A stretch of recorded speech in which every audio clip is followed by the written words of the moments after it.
Hey Alan, Jeff here with Custom Crawlerz. Today we're going to be looking through the features of your D11 dozer. So first off, with your dozer here, you're set up with a FlySky 6-channel radio on it.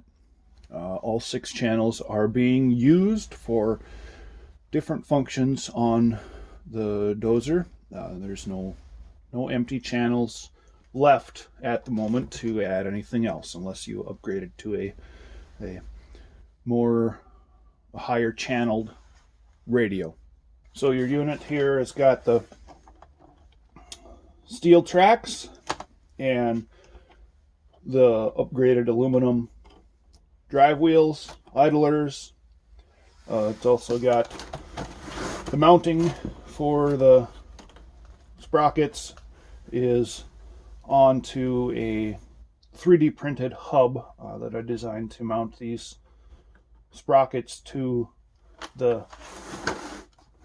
Actobotics servo hubs that I use. Now the tracks on these units, especially yours, initially I set them very loose. These tracks break in over time after, I don't know, an hour, a couple hours, whatever. After some use, these tracks will break in and they'll stretch some more, and then that will allow you to you'll be able to take out one track link here and tighten this up. If I were to take out one link without the tracks being broke in, it would put excessive strain on the whole drive assembly and take out something else. Probably there's something with the servo, and I don't want that to happen. So that's why all the dozers that go out, the tracks are very loose on them, and then it's after some use with the customer, then they are able to remove one extra link to then tighten up their tracks. I've got other videos that show how to disassemble and reassemble these tracks. It's fairly straightforward. There's pins through each of these. They drive out towards one side of the track, has a rounded side. So as you can see, this is more of a squared edge to the track.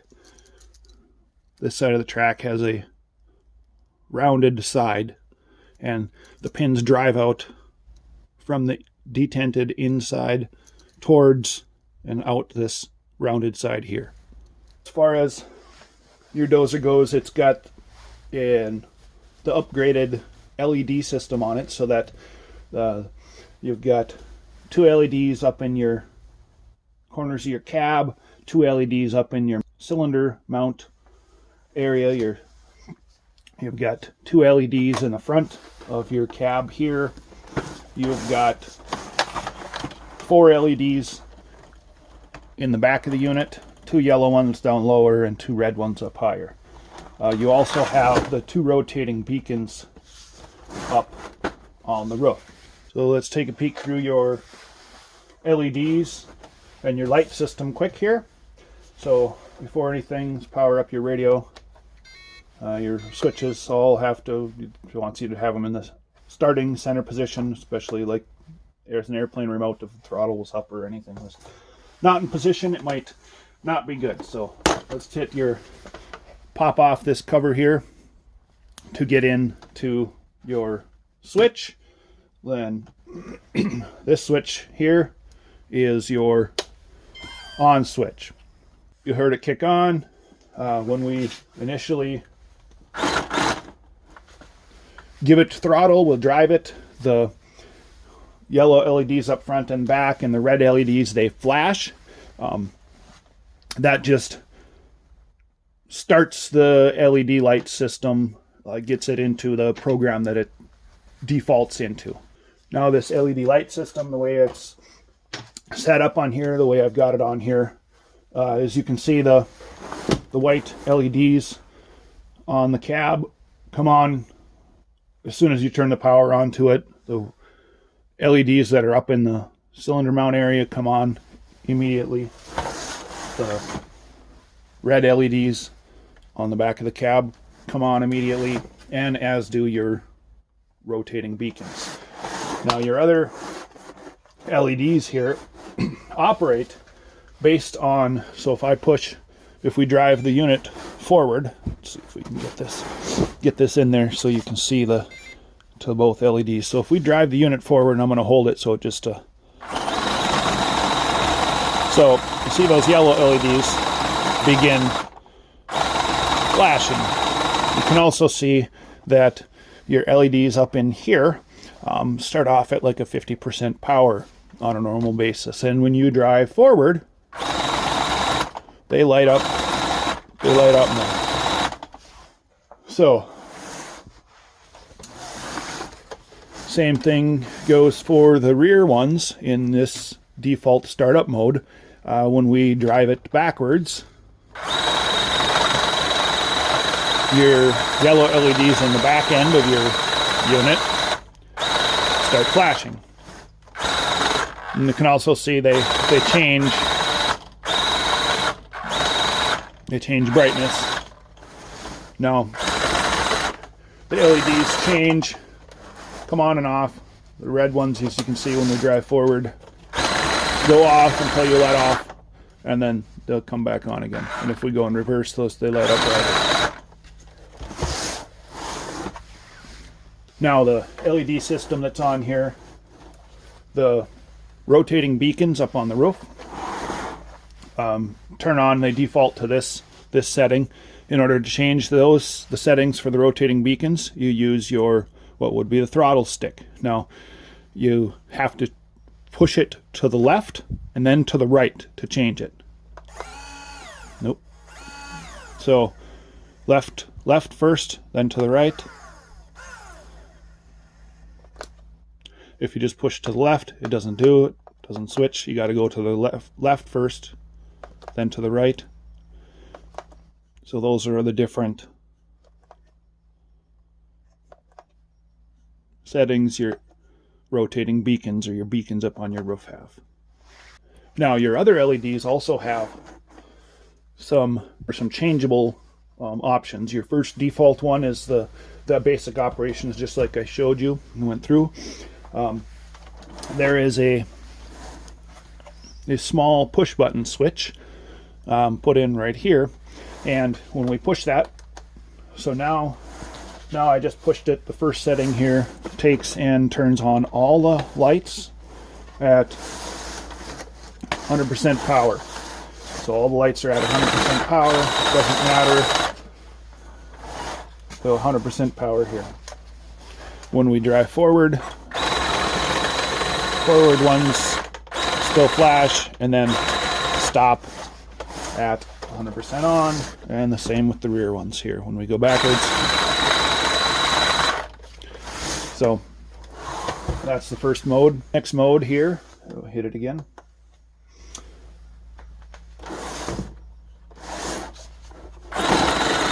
Looks like that one is then all off. Third mode, we've got, it's like a hazard, like a driving hazard type, so your hazard lights are blinking all the time, like forward and reverse ones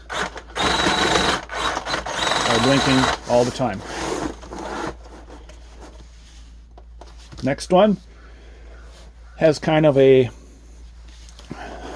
interesting, it flashes the different LEDs at a random, like an interval.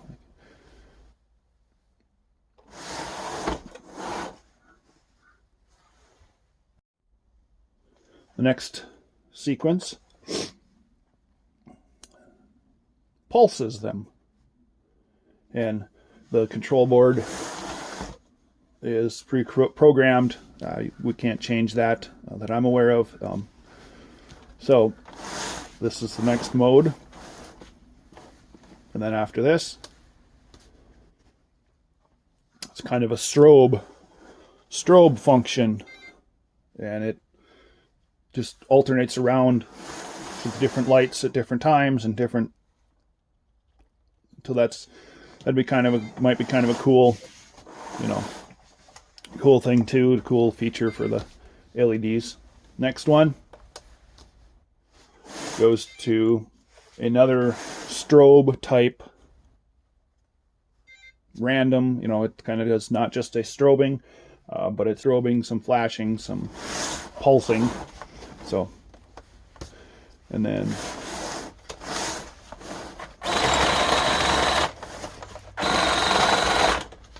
that one looks like that one took us back to the same, where all the LEDs are bright and then the flashers go when you... Now this one should be back to our normal operations.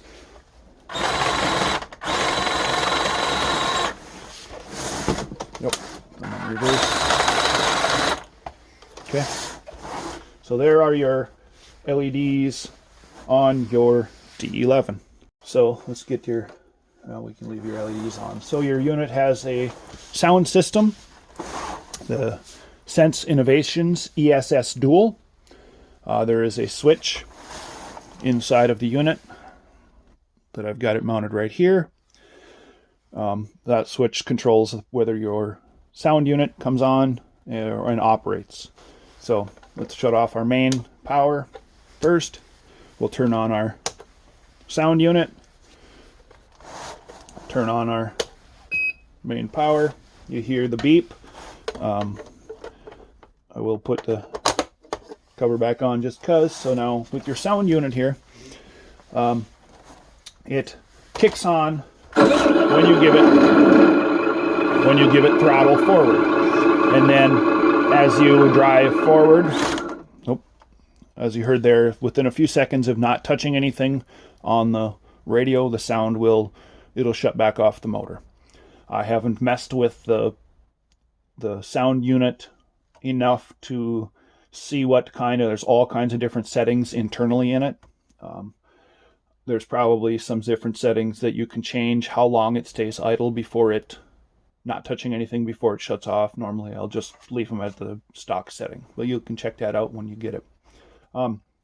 So the sound unit, you activate it by driving it forward, and it kicks in and it idles, and when we drive forward,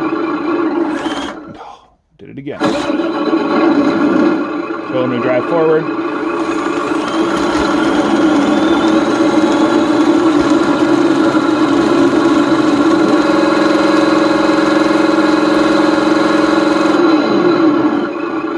and reverse.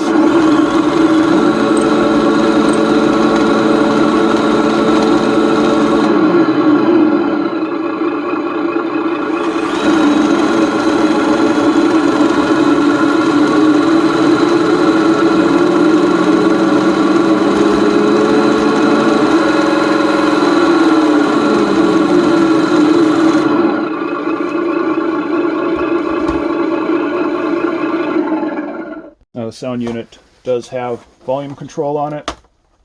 Pop this back off, set it aside. So your sound unit is sitting down inside of there. So you can see the orange. There's an orange plus and a minus on the side of the sound unit. That's to control the volume of your sound unit. Now, these go very high, very loud if you really want them to.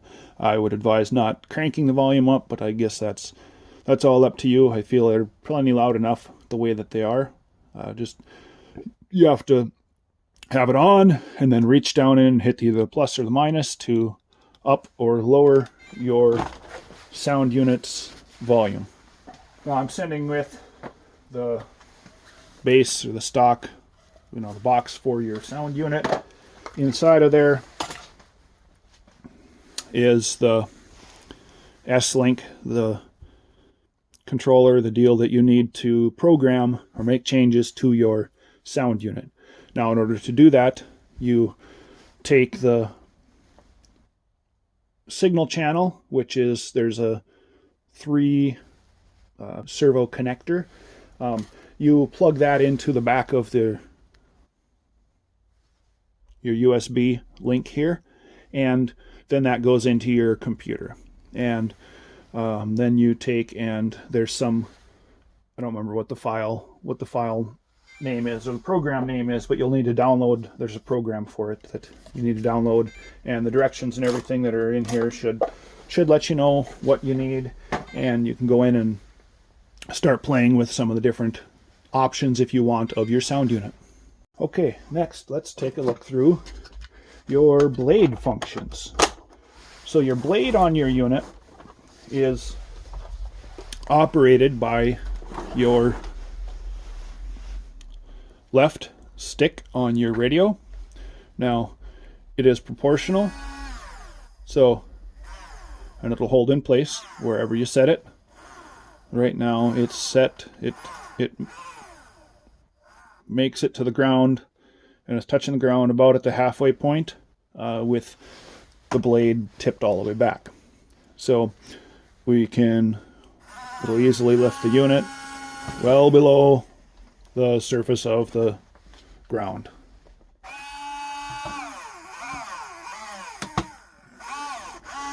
Another thing that's important to know on your unit here, the tie bar. So all the units have a tie bar that ties from the unit to the blade to keep it from moving side to side. Now this on your unit, because of the additional operations of the blade tipping forward and backward and going up and down, I put in an actual threaded rod with links to it. The stock one, just it is enough to work with the stock just going up and down, but it can't do anything else. It'll keep popping off, and so this has got an upgraded one on it with that on there.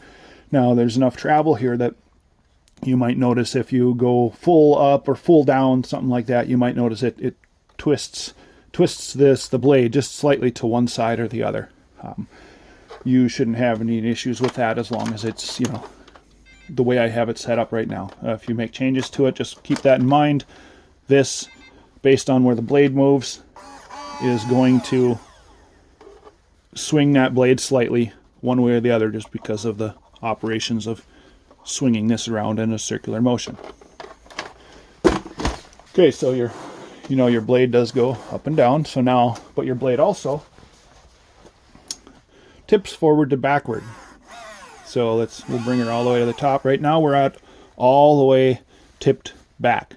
So as any operator, heavy equipment dozer operator would know, the more you got it tipped back, that takes the weight of what you're pushing, the material you're pushing, and helps push down on the unit itself, so that you get more weight to the unit to help push. Your tip is controlled by this left dial here on your radio. So if we turn that is also proportional, and it will stay wherever you set it. So this is all the way forward, will actually dig those front wings on your blade down into the ground and lift up your unit. You are not able to lift the blade up off the ground with your blade tipped all the way forward like that. Just the way it happens to be. Center position on here is about stock for what the normal Bruder model is, and normally that would be as far back as it would tip, is what the center position is here. So you've got, it's proportional, it'll stay wherever you set it. So that's your tip there.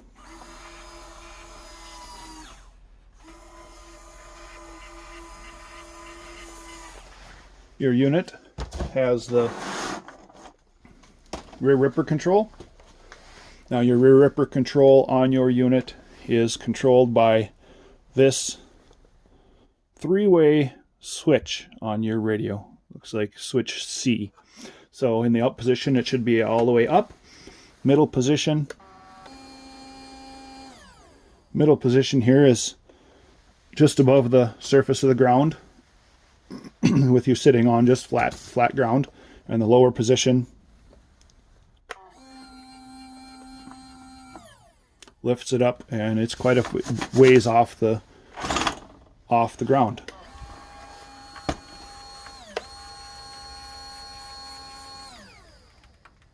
combined with your rear ripper and your front blade, they will lift your unit quite a bit up off the ground at full out. Now that's quite a distance. That's must be 3/4 of an inch to an inch possibly off the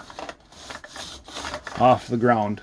So that just lets you know that you'll be able to dig down. Like the rear ripper will dig down considerably down into the dirt level, and your blade will be able to go dig down into your level of the dirt as well. For charging your unit, you need to get up inside of here, and just if you lift on the side towards the cab, well, there's a little tab here, so that'll release and you can get up in there. So for charging the unit, shut off. Your battery is on a Dean's connector down inside of here. So it's a snug fit, but your battery can slide up and out of place. So here is your battery that is in your unit right now. It's a 5000 milliamp, 7.4 volt, 2-cell LiPo. Charger for your unit is an Integy E2075. So open it up quick here. Show you.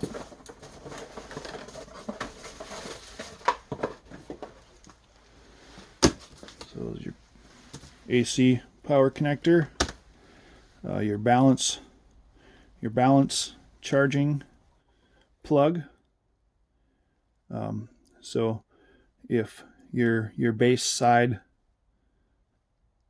and whether it's a 1, 2, 3, 4, 5, 6, 7, or 8S LiPo,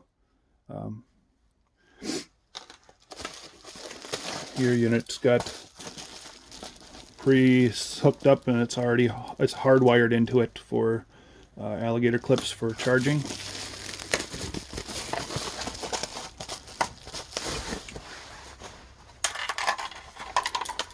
Here's your unit here. Of your main battery output plugs in here. Your voltage, your balance port plugs in here.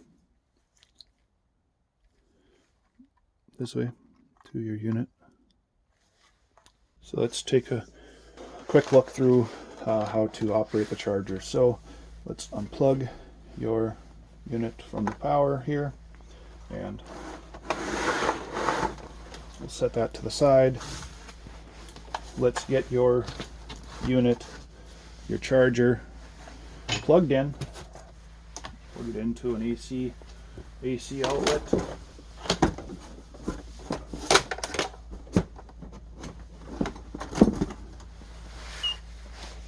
You heard the beep when it comes on. Shows no battery. No, I plugged in. This is it's kind of difficult. It's at a little bit of an angle to get this plugged in. Just it'll plug in, you can get it done. And so let's get this. I got a multi-pack charger that is coming with this. I don't have. Thought I had just the Dean's ones. I don't, so in order for you to be able to charge this, I got to send you this one with. So this is a upgraded, quite a bit upgraded charging plug, but red to red, black to black, and your Dean's plug here has got a cover on it. Okay, let's get her plugged in and charging.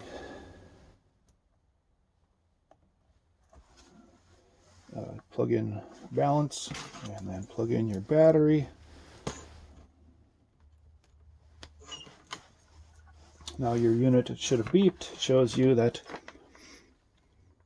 it's ready. Your battery right now is putting out 7.53 volts. When you go to charge it, you just simply hit mode. It starts charging,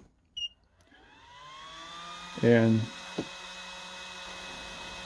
then you're good to go. If you didn't have your balance plug charged or plugged in, it would ask you to confirm whether it was a LiPo battery or not, and then start the charging. So, and your charger will run until it feels that it's done. Now you're going to start off at the full amperage that we have it set at. I have it set at charging at 5 amps. I wouldn't go any higher than that with your battery. It's a 5,000 milliamps, so that's the highest that I would charge this at. Same thing if it was a 3,000 milliamp, the highest I would charge them at, it would be around 3 amps. So that's just the longevity and safety. So let your unit charge. When it's all done, it'll beep.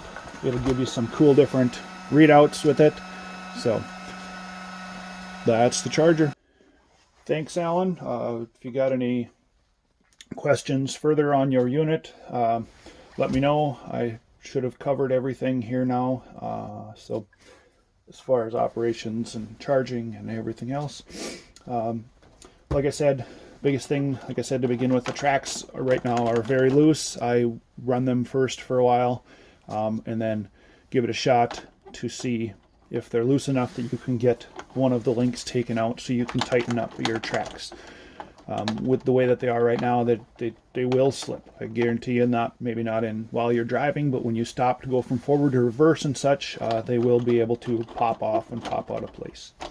So get them broke in, take out a link, and then you'll be good to go. So if you got any other questions, I hope you enjoy your unit, and I would appreciate some pictures and video clips, something like that, of your unit with you using it. I always like seeing those, and it's always great when I can get some real world usage, because I'm not going to take these units out and use them myself, even though I would really like to, but so that'd be great. So if you got anything, questions, just let me know. Okay, talk to you soon. Bye.